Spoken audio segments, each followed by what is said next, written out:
সরস্বতী পূজা ২ নাকি ৩রা ফেব্রুয়ারি। কবে বাগদেবীর আরাধনা? জেনে নিন কতক্ষণ থাকছে পঞ্চমী। জেনে নিন সরস্বতী পুজোর দিন কি করা উচিত। আর মাত্র কটা দিন, তারপরে সরস্বতী পুজো, বাঙালির ভ্যালেন্টাইন্স ডে। কিন্তু চলতি বছর পুজোর দিনক্ষণ নিয়ে তৈরি হয়েছে জটিলতা। ২ নাকি ৩রা ফেব্রুয়ারি বাগদেবীর আরাধনা করবেন তা স্থির করতে পারছেন না অনেকেই। তাই পঞ্জিকা মতে জেনে নিন বসন্তী পঞ্চমী কতক্ষণ থাকবে। ভিডিওটি ভালো লাগলে চ্যানেলটি সাবস্ক্রাইব করতে ভুলবেন না যেন।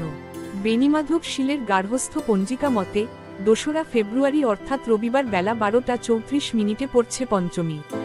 পরদিন ৩রা ফেব্রুয়ারি সোমবার সকাল ৯টা ৫৯ মিনিট নাগাদ ছাড়ছে পঞ্চমী। সুতরাং দুদিনই পুজো করা যেতে পারে। আবার গ্রীকপঞ্জিকা অনুযায়ী ২রা ফেব্রুয়ারি রবিবার সকাল ৯টা ১৪ মিনিট থেকে সোমবার সকাল ৬টা ৫২ মিনিট পর্যন্ত পঞ্চমী তিথি থাকবে। সেক্ষেত্রে দুইয়ের মধ্যে যে কোনো একদিন বাগদেবীর আরাধনা করতেই পারেন।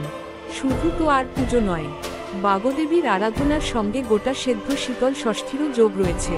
সুতরাং ৩রা ফেব্রুয়ারি সোমবার গোটা সেদ্ধ রান্না করা যেতে পারে। পরদিন অর্থাৎ ৪ঠা ফেব্রুয়ারি মঙ্গলবার সকালে ষষ্ঠী পুজোর পরই গোটা সেদ্ধ খেতে পারবেন।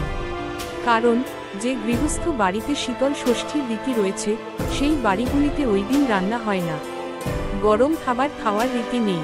সেক্ষেত্রে বাসি গোটা সেদ্ধ দিয়ে ভাত খাওয়া হয়। আবার কুলের চাটনি খাওয়ারও রীতি মেনে চলেন অনেকে। সরস্বতী পুজোর দিন আর কি করণীয়?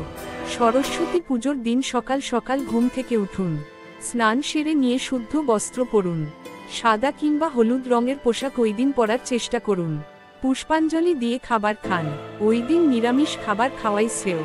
পারলে দানোদ্ধান করুন। প্রিয় বন্ধুরা, ভিডিওটি ভালো লাগলে চ্যানেলটি সাবস্ক্রাইব করতে ভুলবেন না যেন।